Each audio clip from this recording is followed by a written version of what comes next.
Did that pick up?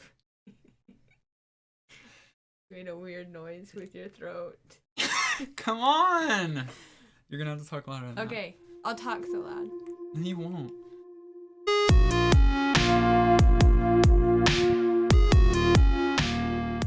This last month, we read the second book in the Oz series, which is The Marvelous Land of Oz. So it's the follow-up to the 1900 Wonderful Wizard of Oz. This is the second book in the series, 1904. So a few years later, The Marvelous Land of Oz by L. Frank Baum, of course. He wrote at the beginning an author's note saying that it was all the nice notes from like the girls, the kids that wrote in saying that they want... The little Dorothys. The little Dorothys. And this is my wife, Kara. She joined us. Oh, she's going to be a reoccurring guest here as we talk through... Is your finger in here? As we talk through the Oz series.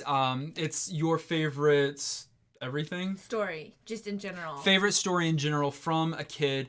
You haven't read all of the books. I thought that I had, but as I was looking at them, I didn't remember some of them. So I did read this one. So I'll be interested to see as we go through which ones aren't. I think there's 14 of them. I mean, this is how I got my AR points. I had only known about the first one primarily because it's what the movie is based off of, which most people are familiar with. And then I know some of the story of this one and Osma of Oz. Of the second book and the third book. Because those make up the movie Return to Oz, which is my favorite movie, which we watch at least once a year on my birthday. Which is a sequel to The Wizard of Oz, but not as many people know about it. The good people do.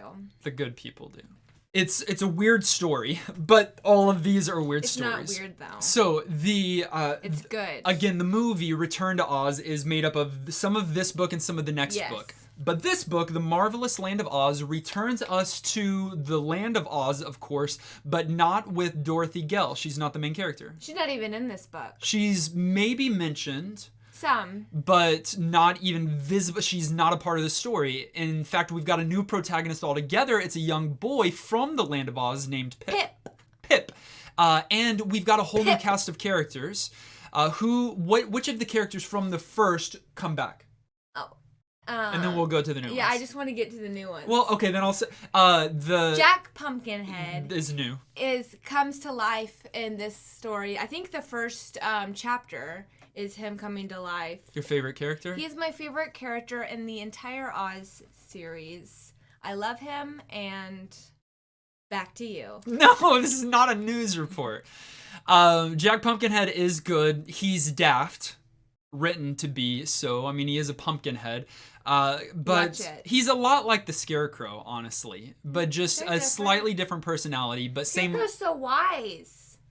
They're not the same. They're both lanky. They're both made of like sticks. They're both breakable.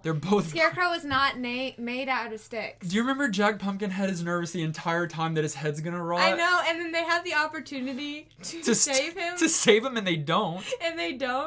They have the opportunity to make his head like never rotten. And they don't even use that opportunity. They don't. Jack Pumpkinhead is one of the new characters. You've got the Sawhorse, is that what they call him? Which is just this wooden log who is always in a bad mood. He's real grumpy. He's real grumpy, particularly to Jack Pumpkinhead. Yeah. But everybody's rude to Jack Pumpkinhead. I know, everyone in this story is rude to Jack Pumpkinhead. You've got the highly magnified, thoroughly educated Woggle-Bug. And he'll remind you of that. Yeah. Because he's pompous, and he's a brainiac, and he's he's like a cocky... And, okay, he always speaks... You can't do this! He always talks in puns, and everyone gets furious at him. Everyone hates it. The entire time.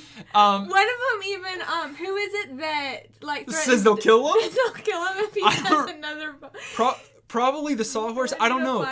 You're not going to find it. But yeah, he drops puns all the time. Sometimes he catches himself and stops himself because everybody gets mad at him about it. But he even gets threatened with his life if he makes a pun again. I think it was Tin Man. The Tin Man? With the axe. Which I was going to say earlier. The Scarecrow and the Tin Woodman are back. And the Tin Woodman has a name. Nick Chopper. What? Out of nowhere. What are you doing, L. Frank Baum? You can't just at second book say, oh, by the way, Tin Man's name is Nick Chopper, and then start calling him that. Right.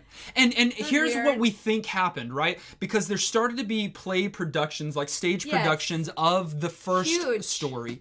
And so people loved the Tin Woodman and the Scarecrow. And where is the lion in this whole book? The lion's not even mentioned. Not even in it. Not even. They act like he doesn't exist. Doesn't exist. And I think it's because in the play version, on the stage version, they weren't able to have a lion. But no, I mean they had costumes as well as they had a costume for the Scarecrow. The Scarecrow and the Tin Men were beloved characters on stage. So that actor just wasn't very good? I don't know what it was, but they were beloved characters, and so L. Frank Baum brought them back, and they were mainstays here in this story. It says that in the prologue. That the Cowardly Lion sucks? No, it doesn't say that, but it just talks about how much love was there for the two actors. He dedicates this entire book to David C. Montgomery and Fred A. Stone, the actors whose presentations of the Tin Woodsman and the Scarecrow have delighted thousands of children. Nothing about the lion, so I guess he didn't delight the children. He probably scared them. What's the story? Huh? What's the story?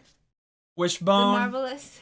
What's the story, Wishbone? Do you think it's worth the look? It kind of seems familiar, like a story from a book. What's the story here in... No, you're not doing it again.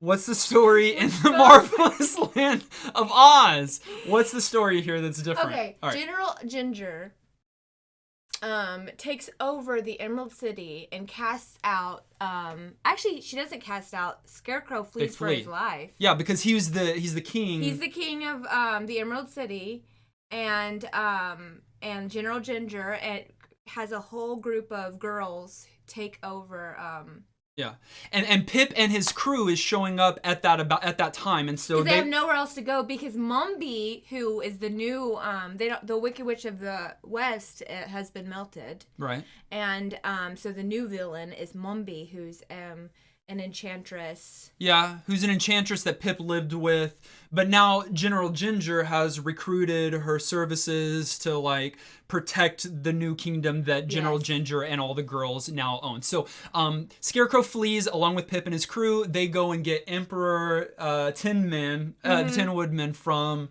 where's he? Winkies. From the Winkies, and they all come back along with the couch antler guy. Gump, that's another character that they create, and they come back and take their city, their town back. Not town, city, the Emerald City from General Ginger in a battle, in a war, where they just unleash all the field mice. Yeah, that part's a little bit sexist. Yeah, you thought a lot of the book was sexist. Yeah, it is, because it's like these women warriors are frightened away by mice.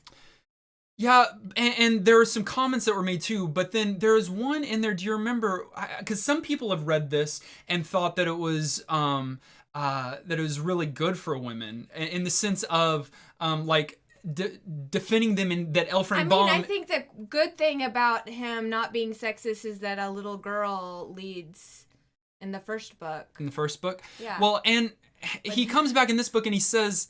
I don't know.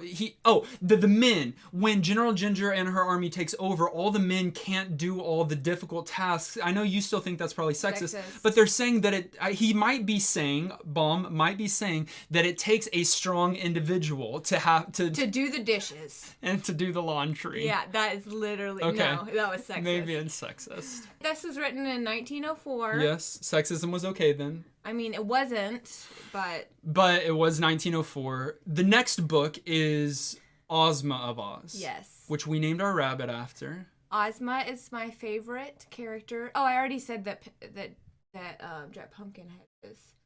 Ozma's second. No, Ozma's second. At least in this book. Ozma only shows up at the very end of the book for such a short amount of time. But we're not going to tell you how, because that would be a spoiler alert. Yes. Okay, already doing that is spoiler territory. You'll have to read the book for yourself to see how, why, and when she shows up, but... It's epic. But she's a mainstay in the next book. The book is titled after her. She's a mainstay in the rest of the series. So, we'll read Osma of Oz next and then report back on our findings there. We've already started it. Thank you for watching this quick review of The Marvelous Land of Oz. Let us know if you've read the book and what your thoughts are and who your favorite character is. Last time we said who your favorite is of the Trinity. the Lion, the Tin Men, and the Scarecrow. But now we're asking who's your favorite out of the Woggle-Bug, Gump, the Sawhorse, and Jack Pumpkinhead. Yeah.